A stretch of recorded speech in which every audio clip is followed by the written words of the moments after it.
I have been every single rank in Overwatch, and there's a lot that I didn't know that could have helped me climb out of many of the ranks I was stuck in. That's why in this video, we're going to go over every single rank from bronze to top 500 and give you tips that you can use right now and get you to a rank that you deserve. Now, I'm going to need you to slam that subscribe button right now, or I'm going to call up Blizzard and have them buff Sombra, but let's get into it. Now, first, we got to talk about the bronze rank. And for those of you who have never been in bronze, it's basically pure chaos. No one groups up, no one has proper team fights, everyone is off doing their own thing or lost, or they're learning the game for the first time. It's a real big hodgepodge of a whole bunch of people not really playing Overwatch, to be honest. And I've coached quite a few bronze players, and every bronze player I've coached has gotten quickly out of bronze because they all have the same problems in bronze. There's a couple of problems, and it's pretty much these main two things: not enough playtime or bad equipment. It's literally only one of these two things that's keeping you into bronze. Now, when I talk about bad equipment, I'm talking about overly bad equipment. Like, you have a mouse from 1997, you're playing 10 frames per second on a laptop, or your mouse pad is like a 4" by 4" square on a table, so you have to have crazy high sensitivity or settings to even play on it. This is why every time I coach someone that is in the lower elos of play, especially bronze, I go through all their peripherals. I go through all their settings, I go through all of their mouse pad, I go through their mouse, I get pictures of their setups, I get their social security number, all of that, so that I can figure out what is wrong with their equipment on the equipment and settings side. Now, the other thing that I run into a lot is people that book coaching sessions that haven't really played all that much. And I'm talking about sub 20 hours in a season, maybe sub 10 hours in the season. If you're not grinding consistently, and I'm talking about the competitive mode, you are not putting yourself in a place that you can learn or improve in. And I know what you might be saying. You might be saying, Mills, bronze games just aren't competitive in any way. There's DCers left and right. No one's doing anything properly. I can't play in this environment. And I'm going to tell you right now that if you are someone that shows up to games and tries your best every single time, you will climb out of bronze with enough games. And the reason is because there's so much crazy chaos, wild stuff that happens.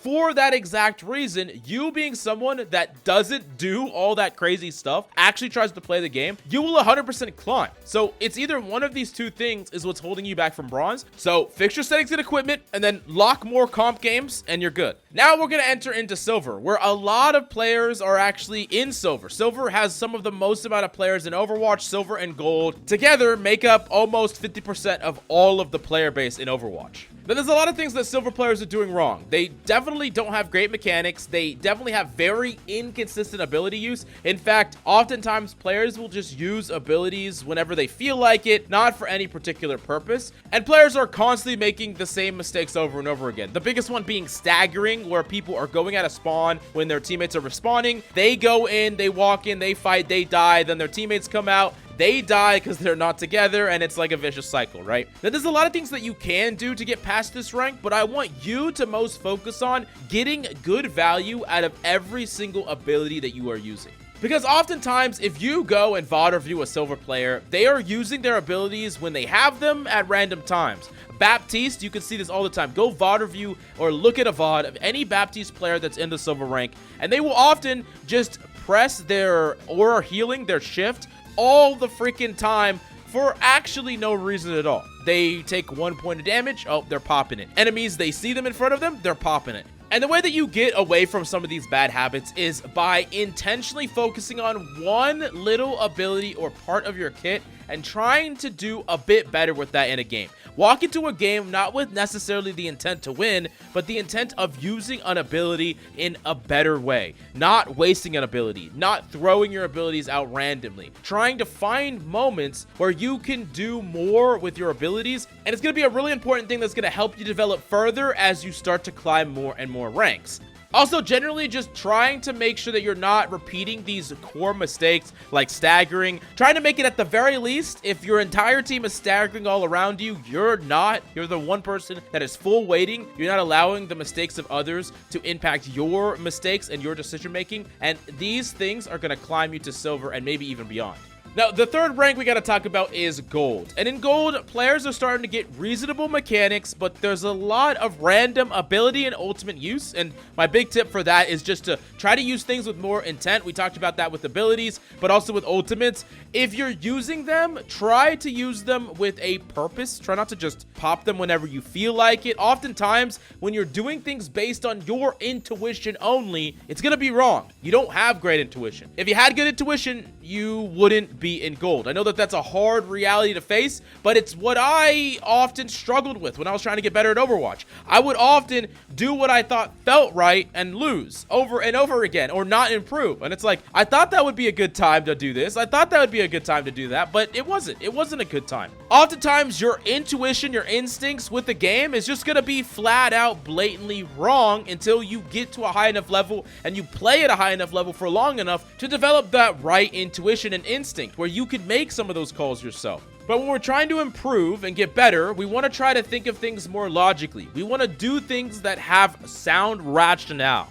When we're using an ability, using an ultimate, you need to be able to be like, I use this because of this. I use this ultimate because of this. I didn't use it randomly. I did things with intent. I did things with reason. Now in gold also, we're going to start to see the formation of tactics. Players are starting to take a little bit of off angles. Players are starting to team fight actually correctly some of the time. And one thing I would say is try not to get too complex with it when it comes to tactics. Try to set up simple tactics. Instead of trying to coordinate your whole team to dive this one person perfectly, just coordinate with one person. Set up an engagement with one person. Set up a situation where you and one other person are helping each other. And you can do this with duos and synergy. We have videos on that. Or you can just communicate and try to set up one thing with one other person. Instead of being necessarily like a leader trying to lead the pack and everyone does their own thing, look at what someone else is doing and try to help them do that thing.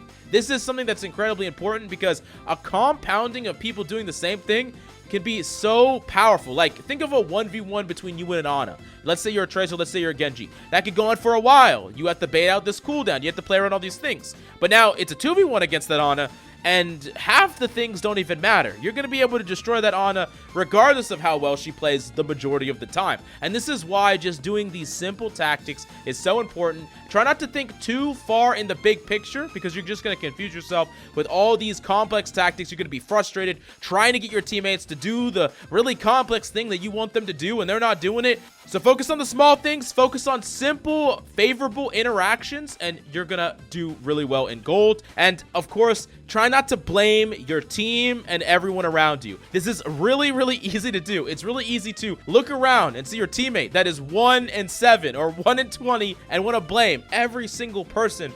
But at the same time, the only way to get out of gold is by taking personal responsibility for the things you can control and trying to do those better every single game. Blaming other people and trying to take the weight off your own shoulders is only going to make it so that you're not practicing or improving in the ways that you actually should be.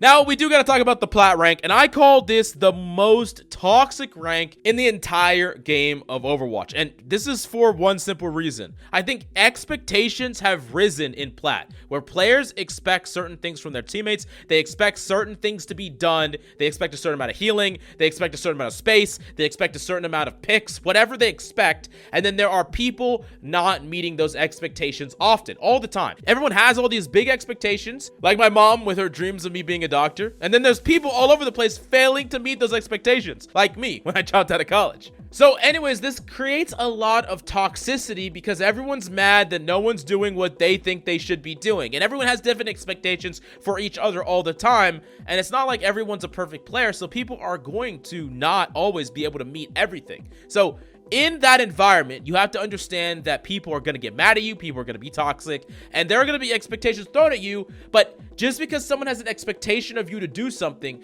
does not mean what you're doing is incorrect. I cannot stress this enough. Just because someone believes that you on Ana should be heal-botting the tank the whole game, throwing a nade at them, pumping them with heals, does not mean that you getting a 3-man purple in the backline, you killing the enemy Pharah is the wrong play. It's really important that someone's expectation does not mean something is correct. Now, there are going to be some moments where what they're asking for is 100% correct. So it's important to not disregard what they're saying and take in what everyone says. But oftentimes, if you're on Plat, you have something really good about you. Oftentimes, you might have good mechanics. I've met Plat players that have fantastic mechanics. Or maybe you have a reasonable understanding of the game. You're a student of the game. You like to watch videos. You like to research. You like to subscribe to Coach Mills over and over and over again. But yeah, so you're one of the two camps, but you're severely lacking in the other category. I've seen this very often. Or you have a little bit of both, but you haven't really elevated your knowledge in either, right? You haven't really practiced your mechanics that much. Your understanding of the game is a bit lacking, something like that. But one of the things that I want you to start to focus on in the Plat rank is think of matchups and counters. Honestly, before the Plat rank, matchups and counters did not exist.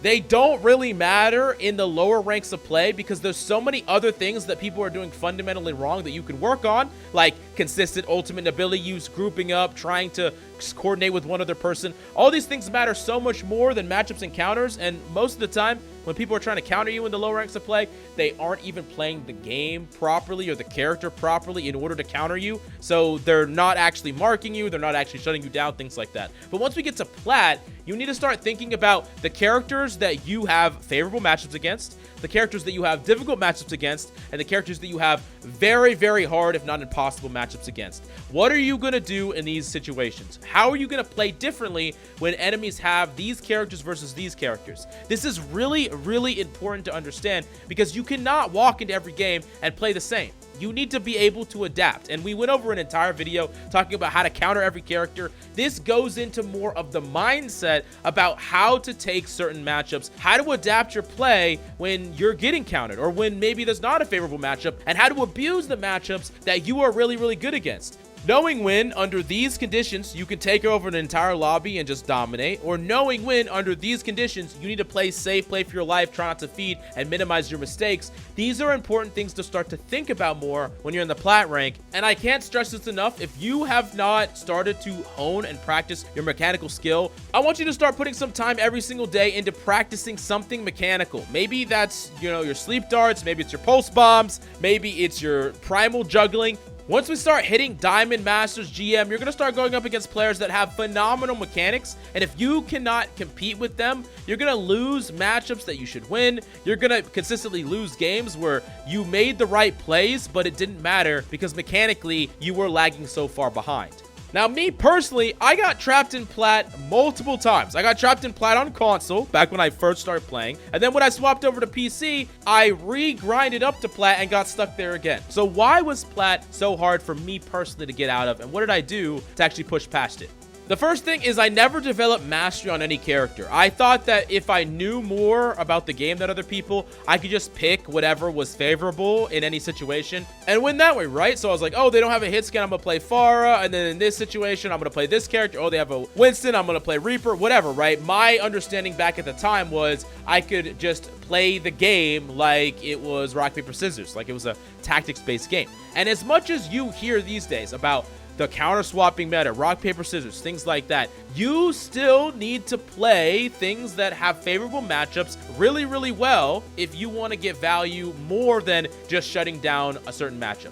It's like the player that swaps the Sombra to shut down the Widow, and maybe they do succeed in shutting down the Widow, and that's the best case scenario, but then they try to do something else on Sombra, and then they just die, they feed, they don't get any value, right? You need to be able to do more than that. Just swapping doesn't do enough. And there's also ways that people can play around their counters, make it so that you're less effective. And I was constantly swapping to characters I didn't know how to play. I was constantly trying to out-strategy people, and I was never achieving mastery on any character. And I think it's actually more important that you achieve mastery on a couple of characters than it is to try to learn the game in a really broad and wide sense. You actually push your knowledge further by getting really, really good at a couple of characters because you see what is possible. You see what are the things that people can do and will do. And that's really why I teach a lot of specialization in general. if you're someone that wants to get really good at Overwatch, I highly suggest not trying to play every single role all the time. I highly suggest not trying to have a hero pool with 10 plus characters. Try to minimize your hero pool and try to hard focus on one role. But the other thing that also kept me in the Plat rank, and eventually Diamond as well, is that I often just blamed other people, and I thought that I deserved a higher rank because I knew more. Like I said, I was a hard student of the game. I was always researching, watching videos, looking at matchups, things like that, and I would lose to players that didn't really know anything, but they could hit me in the goddamn head over and over and over again. They knew how to play their characters incredibly well, and oftentimes, because I knew more, I would conflate that with I deserve a higher rank. But the hard reality I had to face is that you don't deserve any rank unless you can get to that rank. And in a world of people playing good, playing bad, throwing, smurfing, whatever, all I could do is look at my own play and my own mistakes and do the best I could to fix those. And once I started to look inward, once I started to really focus on my own playmaking and my own ability to have impact, that is when I started to see progress and started to climb. It wasn't until I let go of this idea that I deserved something more, or that I was a better player than the people I was already playing with. Ego's a really tricky one in gaming because it's actually good to have an ego in the middle of a game, being confident in your actions and decisions. But once that game is over, you need to lay your ego aside and focus on the things you could have done better. And once I started doing that, I actually started climbing. Now, next we do got to talk about the Diamond rank. And there's a couple of things we could talk about with Diamond. Diamond players typically have fairly good mechanics, or they have really exceptional understanding, depending on the characters they play. They do tend to understand the game more holistically. So they understand a little bit more about cooldown trades, trying to win a team fight, trying to cap objectives, things like that. A Diamond player is more likely to have these things. But if you want to get further than Diamond, I need you to start focusing on fight win conditions. How do you win a team fight? What can you do to win team fights? And this is kind of the way that your mind needs to start revolving around the game. Team fight oriented. A team fight is when the entire team fights the other team. You wipe, you cap the objective, you hold the objective, right? So you need to think about what is the win condition for that fight. And maybe you have several ones, but examples of win conditions are like ultimates or ultimate combos, getting a pick, whittling down enemy resources. These are win conditions, and they can be achieved by hitting a skill shot, hitting an ability, timing your ultimate properly, coordinating with your team. There's a lot of ways to achieve win conditions, but you need to start thinking about team fights and win conditions more than anything else when you're in Diamond. You also got to start thinking about what a certain play is going to cost you. So, like, let's say you are a Genji, right? And you have Blade and your Ana has Nano, and you want to do a Nano Blade, and that's a win condition. But then you see a Tracer in your back line, maybe on the off angle, and you decide, okay, I'm going to go chase that Tracer. I'm going to go dash that Tracer. You dash out that Tracer blinks around you and pulse bombs you, and you die, right? What did that play cost you? It cost you the combo that could have won the fight. So it's really important that in that environment or in that situation, it might have not been worth that risk because you did a play to flush out the Tracer, but you did it at the cost of your win condition. And maybe that Tracer would have gone on your backline and killed your Ana, but if the Nano goes out and you perform the Blade correctly, you win the fight regardless of what else happens. So the most important thing in that play is the combo between you and the Ana. So understanding that, both of y'all, puts a certain amount of responsibility to make sure I don't care what else happens. I need to get this combo off. That's just something that you need to tunnel vision focus on. What is the win condition? How can I best set up to make sure that I fulfill my part of the win condition and prevent myself from intervening or putting myself in risk in ways that could deny or stop the win condition? You see, it all comes back to win conditions and team fights, right? That's all you should be thinking about. What can we do to win the team fight? How do we still win the team fight? Is the team fight winnable? And the more you start to think about this, and the better you get a read on how many people are alive on both teams, who has the advantage versus disadvantage, you can better decide when something is winnable or not, when something is worth investing ultimates in or not. There's going to be a lot of situations where you're 2v4, you're 3v3. Do you invest ults or not? If you invest ults and the fight wasn't actually winnable, you could waste them. You could ruin your economy for the rest of the game. But you have to make these calls, and the only way you're going to be able to is understanding your win condition, how powerful it is, what are the things that could deny your win condition, shut it down, and what of those things still exist.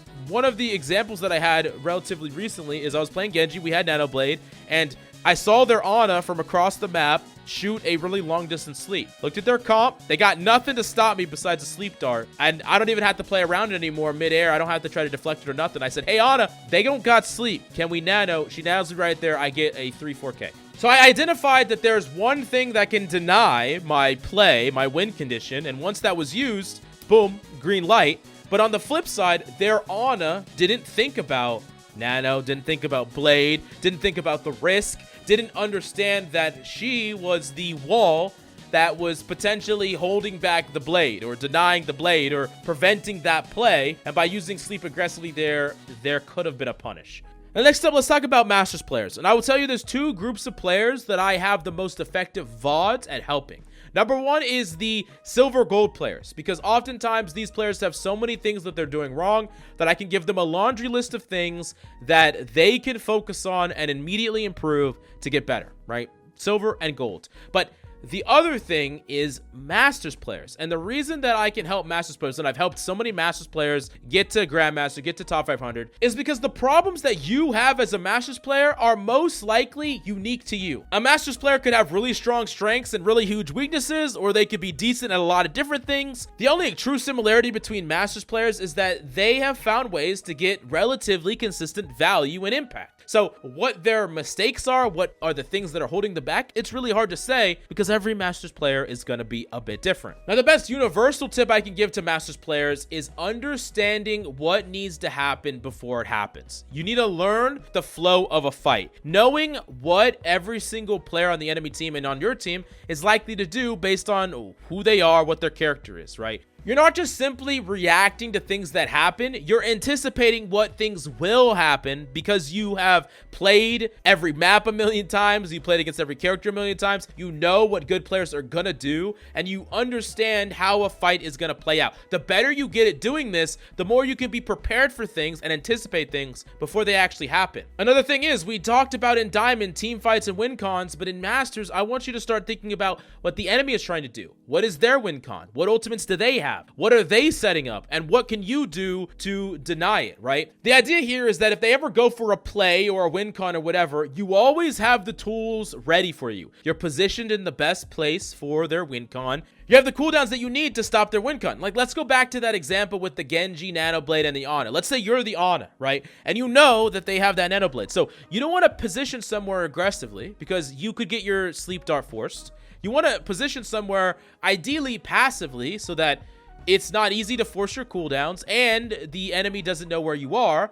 And you want to save and conserve your cooldowns so that you can intervene in that blade. And in addition to that, you would like to have your nano and look to nano the first target that the Genji maybe goes on, potentially giving them more survivability and denying the entire combo. Draw his focus, sleep him, whatever the case may be. These is things that you can think about. I'm not saying everything you think about is going to work, right? But think of something. Don't be caught off guard by everything that happens. Don't only be reactionary. And another thing is, try to play the best you can in the situation you're in. Sometimes you don't have your cooldowns. Sometimes you're being jumped by multiple people. Sometimes you engaged and you engaged poorly. Whatever. There's a million situations you could end up in.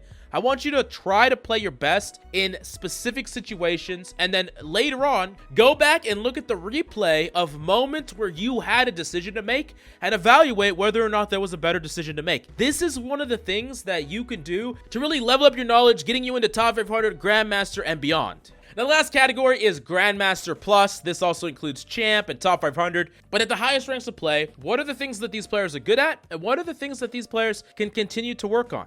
Now, every Grandmaster Plus player is going to have great mechanics. And I'm not just talking about purely aim mechanics. I'm also talking about movement techs and character-specific mechanics. And the idea here is your goal is to get 100% reliance on your mechanics, where you can rely on them a very consistent amount of the time, and you're not going to just have that high of a failure rate, if any at all, right? You're always going to try to improve your mechanics. You're always going to try to level it up, but that's the ultimate dream, is to just be perfectly mechanical, right? But we'll never get there, but that doesn't mean you don't constantly practice and try to get better every single day. Another thing is, Grandmasters have great understanding generally about the game, understand the flow and the pace of play, and actually have good intuition and instincts about the game, especially if they've been playing at a high level for a long time. And something Something interesting about highest ranks of play is games are often decided by the mistakes you make and not the plays that you make. Using ultimates, going in for a play, getting a team wipe, that is something that can happen on both sides. But getting caught out of position and dying,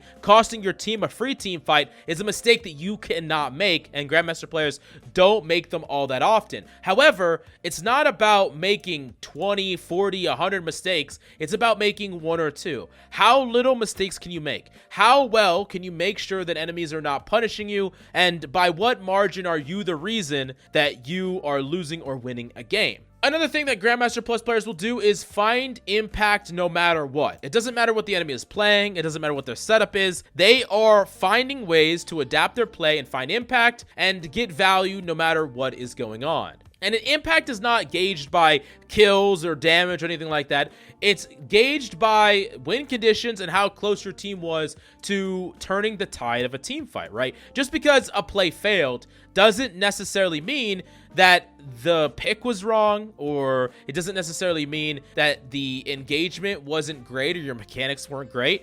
There oftentimes is a small alteration you can make. So an engagement that goes wrong initially could go right the next time immediately afterwards by making those small adjustments. And knowing how to adapt not only matchups, but also specific engagements depending on where enemies are positioned, how they're playing, how good they are. These are all really important things that a Grandmaster Plus player is able to do. And the last thing that I'm going to talk about is a concept I like to call respect granted versus respect earned. Some players and characters demand your respect in some regards, but if you're giving players too much respect for free, then you are leaving value on the table, right? You're leaving space on the table, damage, playmaking, and it's important that you respect players and characters that deserve it, but not over-respect them. And oftentimes it's a gauge that you will figure out as you go through a certain game. Oftentimes, over-respecting someone can turn into a flaw. So in a very similar way that like boxers feel each other out throughout the course of a match, in Overwatch, you're feeling out the way that people play around you and against you, what they're doing right, what they're doing wrong, what they're doing aggressive, what they're doing passive, and how they're basically playing in general to find that sweet spot where you can get the most amount of value, demand the most amount of respect, but not try to do so much that you get punished for it. But what do you think is the most toxic rank in all of Overwatch? Let me know in the comments down below, and do me a solid and press that subscribe button if you enjoyed the video. Thank you, and we'll see you next time.